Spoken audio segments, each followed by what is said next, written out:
Comment avoir des finances en bonne santé?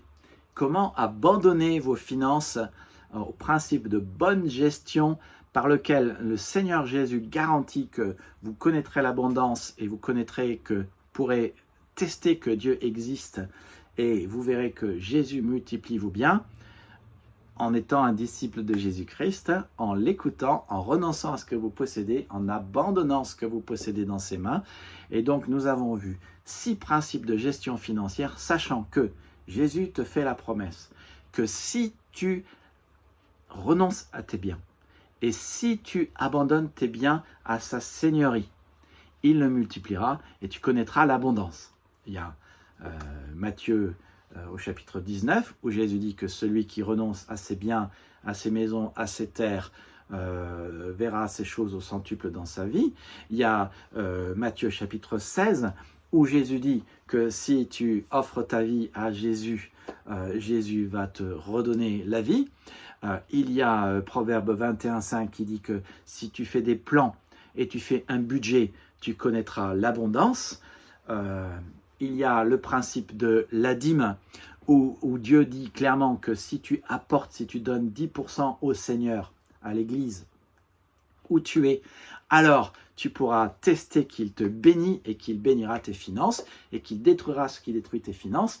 On a vu 5 principes en tout qui font que tes finances seront en bonne santé financière et que Dieu les multipliera. Je ne sais pas si tu te souviens, le premier... Faire un budget, et c'est important que tu te souviennes de ça et que tu partages ça avec d'autres. Le premier, c'est faire un budget. Le deuxième, c'est tout compter pour avoir un budget issu de la réalité. Le troisième, c'est économiser pour les dépenses exceptionnelles. Le quatrième, c'est rembourser tes dettes. Le cinquième, c'est mettre toujours Dieu en premier en lui retournant 10% de ce qu'il te prête. Et voici maintenant le sixième, jouir de ce qui reste. C'est dans 1 Timothée 6,17. Dieu le dit, il y recommande à ceux qui possèdent des richesses en ce monde de se garder de toute arrogance, de ne pas fonder leur histoire sur la richesse car elle est instable, qu'ils placent leur espérance en Dieu, qui nous dispense généreusement toutes ces richesses. Dieu dispense généreusement toutes ces richesses. J'aime bien la fin de ce verset et c'est tellement important pour que nous en jouissions. Note ce que nous devons faire. Ne pas placer nos espérances dans les richesses, mais placer notre espérance en Dieu, qui nous dispense généreusement toutes ces richesses. Le donateur est supérieur au don, pour que nous en jouissions. C'est la raison d'être de notre existence. Jouir de la vie. Et en fait, tu sais, Ecclésiaste, celui qui a écrit Ecclésiaste, Salomon, il avait un problème de sens de la vie. Et il s'est posé la question pendant tout ce livre, quel est le sens de la vie? Et il en vient à 2 conclusions. Le sens de la vie, c'est de jouir de la vie ici-bas et de craindre Dieu, de reconnaître son autorité, d'avoir une relation avec lui. La raison d'être de notre existence, c'est de jouir de ce que Dieu nous laisse, de jouir de Dieu et de jouir de ce qu'il nous laisse, ce qu'il nous donne et ce qu'il nous abandonne. C'est un état d'esprit qui dépend directement de notre relation avec Dieu. Paul disait, alors qu'il n'avait rien et qu'il était en prison, j'ai appris à être content de l'état dans lequel je me trouve et je sais vivre dans l'humiliation, je sais vivre dans l'abondance, en tout et partout. J'ai appris à être rassasié et à avoir faim, à être dans l'abondance et à être dans la disette. Au final, tout dépend à qui nous regardons, qui est le maître de notre vie. Si nous pensons que l'argent est tout et que renoncer à tout ce que nous possédons, c'est bien trop, alors nous regardons à l'argent et nous ne regardons plus à Dieu. Et c'est pour ça que nous sommes insatisfaits. Mais si nous regardons à Dieu et que nous comprenons que le donateur est supérieur au don, si nous pensons au donateur plutôt qu'au don, si nous écoutons le donateur plutôt que le don, si nous laissons le donateur diriger nos finances plutôt que le don, c'est vraiment ce à quoi nous pensons, ce à qui nous regardons, celui à qui nous regardons, ceux avec lequel nous avons une relation, celui que nous écoutons qui déterminera notre bonheur et notre satisfaction. Je me plais à rappeler que personne ne met un pistolet sur notre tempe et nous dit « tu dois plus consommer ». Je me plais à rappeler que la devise d'un certain magasin « il est urgent de mieux consommer » est absolument faux. Je me plais à rappeler que nous ne devons pas prendre des prêts à la consommation, quand nous avons besoin d'une télé 4D avec LED intégré. Nous n'avons pas besoin de cette télé pour survivre, ça n'est pas vrai.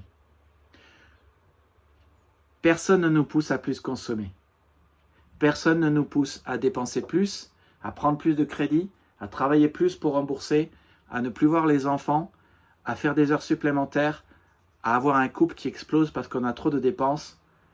Personne ne nous pousse à plus de dépenses pour avoir notre vie dirigée par l'argent, pour finalement se rendre compte qu'on est chrétien et disciple de nom, mais dans la réalité on se détruit. Chacun de nous doit décider s'il est plus utile de s'attacher au donateur qu'au don.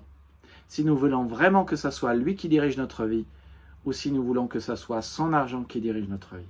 Chacun de nous doit décider s'il veut que ce soit le donateur qui dirige notre vie ou le don. S'il est raisonnable que ce soit le don qui dirige notre vie, ou il est plus raisonnable que ce soit le donateur qui dirige notre vie. Chacun doit décider s'il veut abandonner le contrôle au donateur, s'il veut y renoncer et lui abandonner toute chose alors qu'il nous en donne l'ordre ou pas. Si vous voulez que vos finances aillent bien, si vous voulez que Jésus les multiplie, si vous voulez, comme Jésus a dit que si vous donnez votre vie, il vous la redonne. Si vous lui donnez votre vie, il vous la redonnera. Si vous lui donnez vos finances, il les multipliera. Si vous faites un budget, il vous donnera l'abondance. Si vous lui donnez la dîme, il fera en sorte que vous soyez hyper bénis. Si vous aimeriez que votre vie financière soit en bon état, alors il n'y a qu'une chose à faire. Faites un budget, comptez chaque dépense, économisez pour les dépenses exceptionnelles, payez vos dettes, mettez Dieu en premier en lui donnant la dîme chaque dimanche, chaque mois, et, dernier point, jouissez de la vie avec ce qui reste. Je vous invite à prier ensemble. Seigneur, tu nous as dit de renoncer à toutes nos finances pour toi. C'était évident pour les disciples qu'ils te suivaient, ils renonçaient à tout. Tu désires que nous abandonnions nos finances et nos possessions dans tes mains. Seigneur, je prie pour la personne qui m'écoute, que ses finances soient bénies et qu'elle réalise que toi, tu sais mieux que quiconque comment gérer les finances. Seigneur, bénis les finances de mon auditeur à un tel point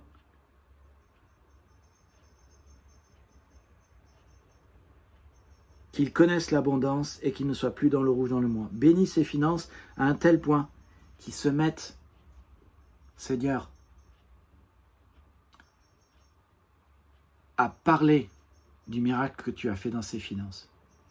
J'ai moi-même, Seigneur, connu ces 6 points et je les mets en pratique. Et je vois mes finances qui vont tellement mieux. Et Seigneur, c'est grâce à toi.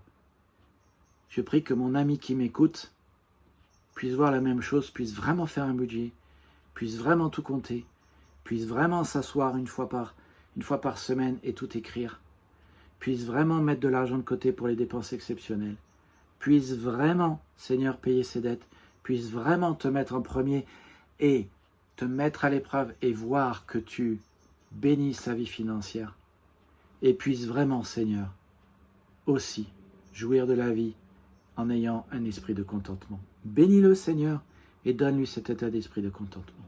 Amen. Si vous avez aimé cette vidéo, abonnez-vous, likez, partagez. Nous sommes unenouvelle-église.fr à Torcy, 3 Lénicée-Fornieps. Nous sommes une église où la Bible est enseignée. Rien d'autre. Ce qui compte, et nous croyons, que Dieu nous a dit dans Isaïe chapitre 8, verset 20, je crois, retournez à ma parole et à l'enseignement. Si l'on ne parle pas ainsi, il n'y aura pas de lumière. Que la lumière soit sur vous, que la bénédiction soit sur vous, que Dieu vous bénisse et vous garde. Amen. À bientôt.